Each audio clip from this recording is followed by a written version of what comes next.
The Galactic Council Hall was filled with lights, voices, and pride. Leaders from many alien empires sat on floating chairs around a large circle. These leaders came from old civilizations, some thousands, some even millions of years old. They had ruled stars, fought great wars, and seen many young species rise and fall. But today, they were all talking about one small planet, Earth. A new species, called humans, had recently started sending their ships into deep space. They had joined the galactic network and requested to attend a council meeting. Most of the galaxy thought this was a joke. "They've only been in space for a few centuries," laughed a long-necked creature from the Zeltrax Dominion. "They still use metal ships and fuel," added a blue-skinned ambassador from the Korth Alliance.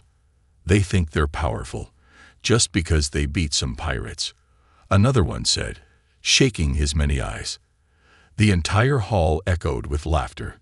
To them, humans were children, weak, new, ignorant. At the back of the room, a tall human ambassador stood silently. He wore a simple black suit. His face was calm, but his eyes were sharp. He had not spoken yet. Not once, not even when they laughed at his people. Then the newest member of the council, the Velkarn Empire, spoke. The Velkarn were a strong and aggressive species. They had sharp red scales and 4 arms. Their leader, Lord Kravox, stood and pointed at the human ambassador. "Why do we waste time with these apes?" Kravox growled. "They don't belong in this room." Several other members nodded. A few smiled. "They're not a threat. They don't even have proper shields. Let's not waste resources talking about Earth," said the ambassador from the Telleri Union. Still, the human did not respond. The council leader, a very old being made of energy called Soltai, looked toward the human and finally asked, "Do you have anything to say for your species, Ambassador Thomas Gray?" Thomas Gray slowly stepped forward. His voice was quiet, but steady. "You laugh," he said.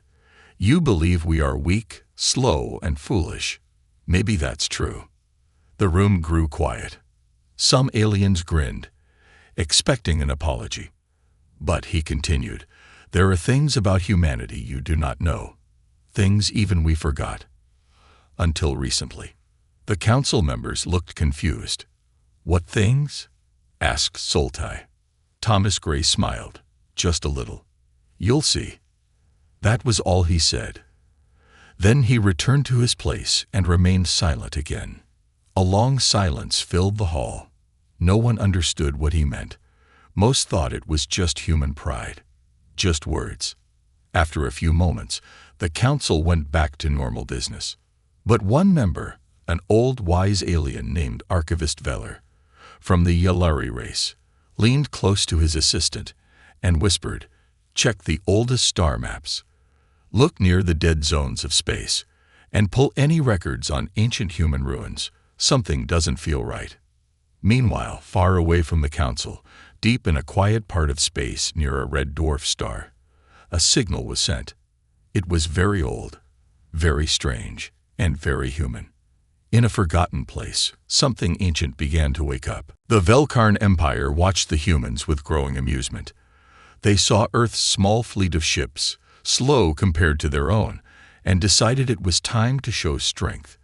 They believed humans were taking space too seriously. In their eyes, Earth needed to be reminded of its place. So they sent a message, formal and loud, across the stars. "To the species of Earth, you are warned. Do not expand further into Velkarn territory. You have 7 days to leave all claimed systems or face consequences." The message reached every major galactic channel. The Council received it. Other empires received it, and most of them expected the humans to step back, to apologize, or to remain silent. But the humans said nothing. They did not argue, and they did not show fear. Instead, they simply went quiet. This silence made some council members uneasy. Others thought it was a sign of surrender. But the Velkarn took it as weakness. In the following days, Velkarn scout ships moved closer to human border space. They scanned planets, studied stations, and looked for any sign of defense. They laughed quietly at what they saw: outdated ships, old stations, and weak energy readings. "This will be easy," said one of the Velkarn commanders. But in the background, something strange was happening. Across the galaxy, near the edge of human space, a group of old satellites suddenly powered on. Their designs were unlike anything modern. Their signals were coded in strange patterns no current human system used. One satellite, located near a forgotten asteroid field, released a short pulse into space. The pulse was not strong, but it was ancient and carried an instruction. Deep under the surface of a moon, something began to respond. It started with a low hum, like a memory waking up. Then lights flickered on. Old metal panels shifted. Long-hidden machines began to move. A voice from the past, recorded by human ancestors long gone, echoed through an empty chamber. Protocol 7 activated. Defense status rising. Confirming humanity's presence. Confirmed. In that moment, the systems of ancient machines began to scan space. They identified threats. They measured activity. And they prepared. Back at Earth, in a hidden command room far below the surface, a group of senior officials stood around a glowing table. Ambassador Thomas Gray was there too, his face calm but serious. An officer spoke softly. "It has started. Signal received. The Ark fleet is waking up." Another officer nodded. "They've been asleep for thousands of years, but they're responding." Thomas Gray looked at the holographic screen showing distant stars. "We never told the galaxy what happened before our current age. Not even our children know. But the old systems remember. They never forgot." One of the younger officers, curious and a bit afraid, asked, "Why didn't we tell the truth before?" Gray replied, "Because we weren't ready. Because some things are better left quiet until the time is right." And now, the time had come. Across several hidden locations in space, on moons, inside hollowed asteroids, buried under frozen planets, doors began to open. Ships, covered in ancient markings and wrapped in layers of forgotten technology, began to rise. These were not the ships seen in modern human fleets. These were larger, heavier, built for long journeys and dark days. Even the stars seemed to shine differently on their surface. Alien observers, hidden across the galaxy, started picking up signals they couldn't understand. Some thought it was static. Others called it background noise. But a few older races, those who remembered the first age of the stars, felt something familiar, something that brought quiet memories back. One council member from the Sithari, an old and peaceful race, looked at the data and whispered, "This signal, it matches the lost language of the first builders. That can't be right. That was millions of years ago." Back at the council, tension began to grow. The Velkarn ambassador, still confident, mocked the silence of the humans. "They hide behind old tricks," he said. "Let them come. We are ready." But in his heart, he began to feel something new, a question he didn't want to ask himself. What if humans weren't new? What if they were returning? Far from the busy worlds of the Galactic Council, a silent fleet drifted through the dark space between stars. These were not the sleek, polished ships used in current human missions. These ships were different, massive, strange, shaped with curves and layers of material not seen in modern designs. Each vessel held symbols that glowed faintly. The markings were old, older than any current written human language. Yet they pulsed with energy, like they still remembered their purpose. The flagship among them was the largest. It moved slowly, without sound, like a shadow across the stars. Inside it, machines from the past came back to life. Panels lit up one by one. Data flowed across screens. Artificial minds that had been silent for millennia began to think again. A soft voice spoke through the ship, calm and clear. Main systems online. Identity confirmed. Human command structure active. Awaiting purpose. At that moment, on Earth, in the underground command center, The same voice echoed from the speakers. Everyone turned toward Ambassador Thomas Gray. "Is it time?" asked the head technician. Gray nodded.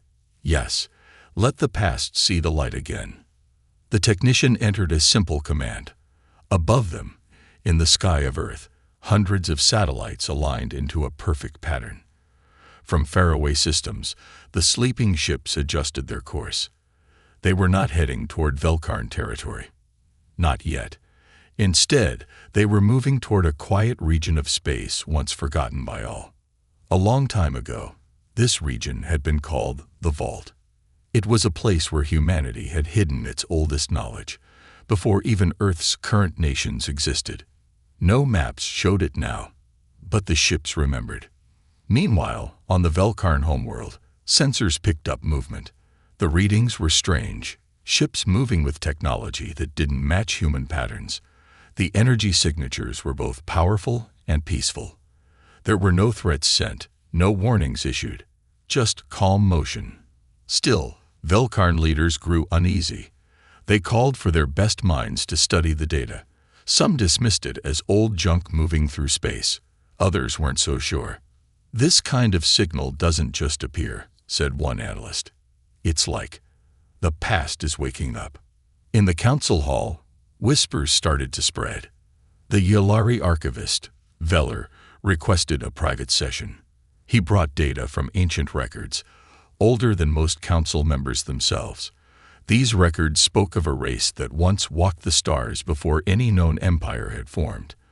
A race that had disappeared long ago, leaving only traces behind. They called themselves Keepers of Balance, Veller said. They did not rule by strength. They guided, quietly. When their time ended, they simply left. He pointed to the human signal. "This matches what we've always believed to be only legend." Many in the council did not want to believe it. "That's impossible," said one member. "Humans are new. They're barely able to hold a star system." Veller looked them in the eye. "Are you certain of that? Or is that what we've always assumed?" Back in deep space, the ancient human fleet arrived at the vault. The planet below looked lifeless, gray, cold, and forgotten. But as the ships reached orbit, lights blinked on across its surface. Doors opened, revealing deep tunnels and glowing passageways. Machines, untouched for ages, welcomed their return. One of the ships opened its channel to Earth. "We have arrived. The vault is intact. Memory cores are safe." Ambassador Gray, watching from Earth, let out a quiet breath. "Now we remember." For the first time in human memory, they would have access to everything that came before. History lost in time, technology buried under silence, and knowledge too great for early civilizations to handle. And they weren't alone. Other empires, curious and cautious, began to send ships toward the same region, not to challenge, but to observe. Rumors filled the galaxy. Were humans hiding their true past? Were they not new, but old?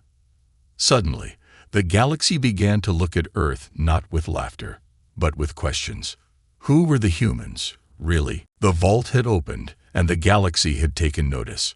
Across distant star systems, eyes turned toward the old human ships now moving silently through space. Empires that had once ignored Earth began searching through their archives, looking for any forgotten record of ancient human activity. What they found confused them. Some files, once thought to be errors or myths, spoke of structures too advanced for the early days of known space travel. One empire discovered a star map with human symbols etched into a planet long abandoned.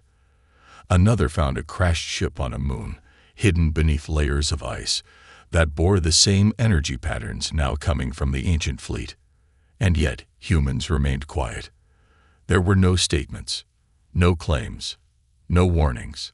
Inside the vault, a group of explorers from Earth entered a chamber untouched for thousands of years. The air was still. Dust floated gently as lights began to glow. One of them, Dr. Leora Chen, stepped forward to examine a crystal-like structure rising from the floor. "This isn't just technology," she whispered. "It's memory." She placed a small scanning device near the crystal. A soft hum began to echo. Then images started to appear, shadows of the past. Massive space cities, worlds full of harmony and growth. Human ships sailing between galaxies, not just stars. And then a voice spoke, not from a machine, but from the air itself. If you have awakened this place, you are ready to know. You are the children of stars, the seeds of something older than memory. You were never lost. You only forgot. The explorers stood still, listening. The voice was calm, warm, and filled with something they couldn't describe. Maybe hope, maybe truth. Meanwhile, on Earth, Ambassador Thomas Gray held a private meeting with Earth's oldest scientific leaders. They sat in a room with walls lined in metal and light. The air felt thick with responsibility. "We always believed we were new," one of the scientists said. "But what if our rise was a return?" Gray nodded. "That's what the vault suggests. We are not the first humans to rise. We are the next." Across the council worlds, discussions began to grow more serious. The laughter was gone. Doubt had taken its place. Some feared what humanity might become. Others feared what they already were. One council leader from the peaceful Drilluri species said, "If the humans truly come from an age before ours, then we must ask, why did they hide it?" To that, no one had a clear answer. At the edge of council territory, a scout ship approached one of the awakened human vessels. The pilot sent a respectful message. "We do not wish to intrude. We only wish to understand." The ancient human ship responded in a gentle tone. Understanding begins with listening. Then, without threat or command, the ship opened a visual channel. Inside, the council pilot saw something unexpected, not weapons, but knowledge. Screens filled with writings, symbols, and teachings about peaceful exploration, growth, and balance. One message appeared clearly. Strength is not shown by power, but by patience. It was a lesson the galaxy hadn't heard in a long time. Soon, word began to spread, not from humans, but from those who had seen the vault and the fleet. Empires began sending observers, researchers, and thinkers, not soldiers. The change was slow, but it had started. Humanity, once seen as a young race trying to catch up, was now becoming something else entirely, a mystery that challenged the galaxy's understanding of time and truth. Back in the vault, another room opened. Inside was a star map, far more detailed than any known in the galaxy. It showed paths not just between stars, but between ages, worlds forgotten, civilizations never recorded. Dr. Leora Chen stood before it, her eyes wide. "This changes everything." And far above, the ancient fleet waited, not for war, but for the galaxy to ask the right question. Not what is humanity, but when. The galaxy no longer saw Earth as a young world trying to grow.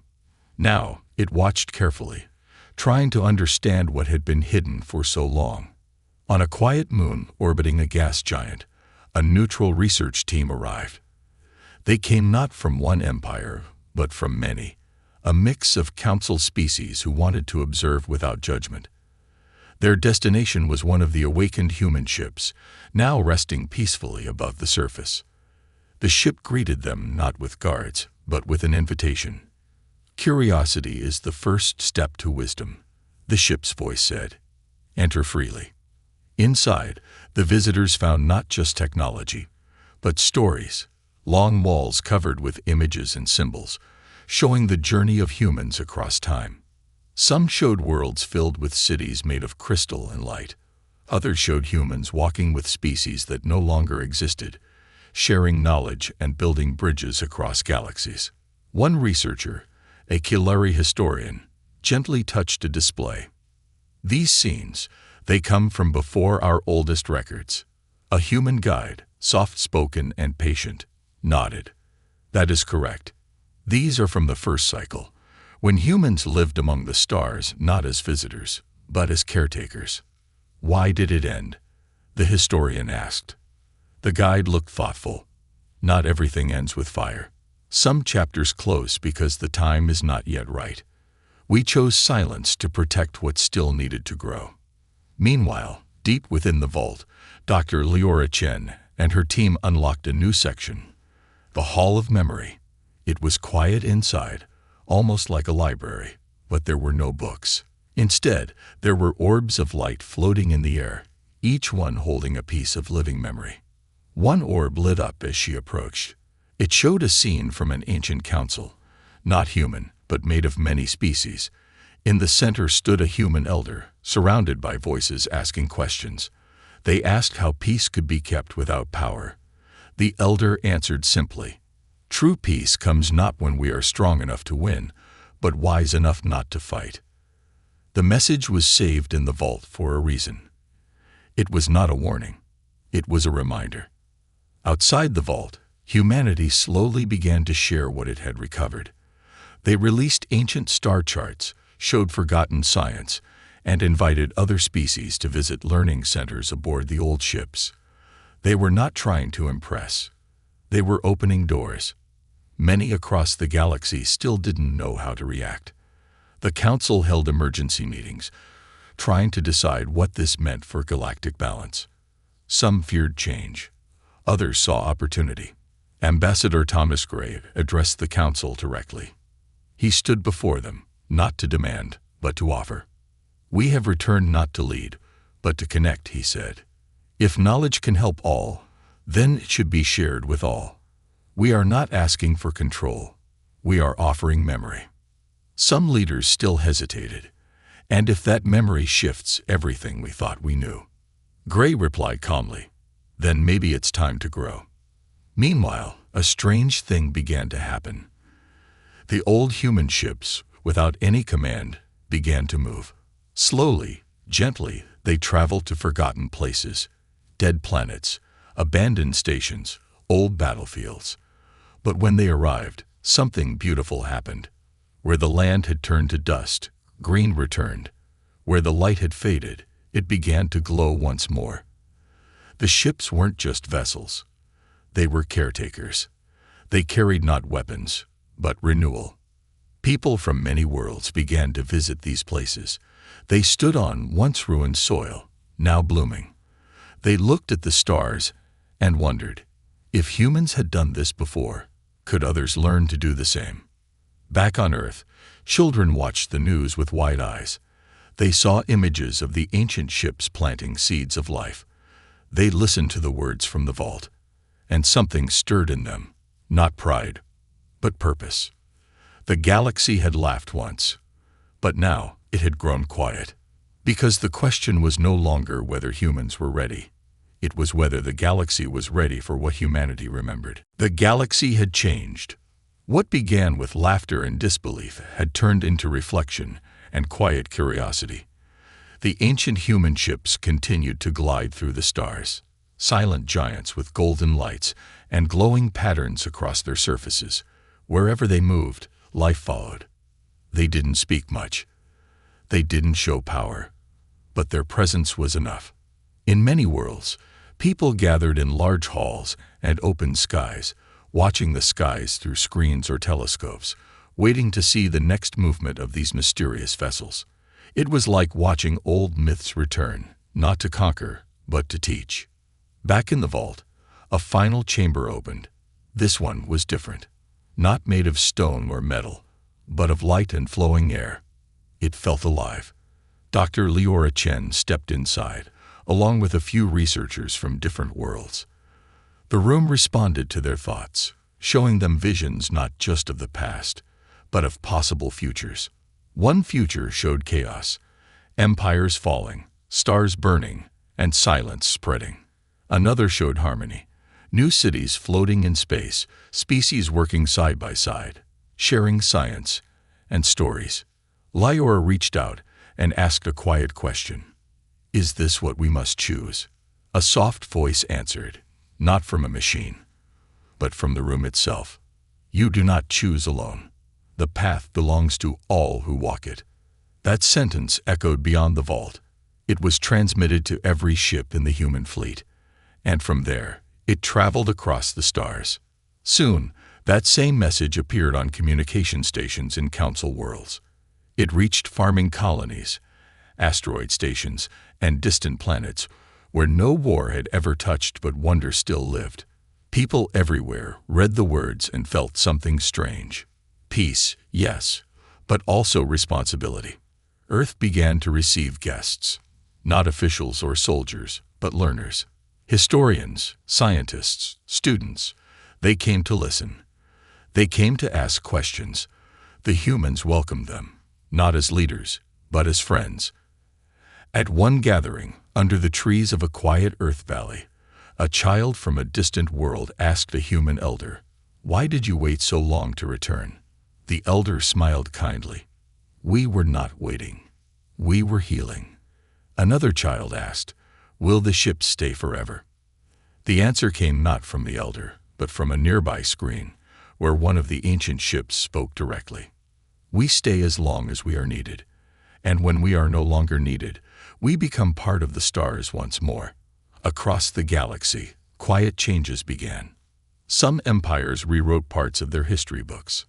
Others built places called memory gardens, where people could walk among symbols of every species, including humans, and learn what had once been forgotten.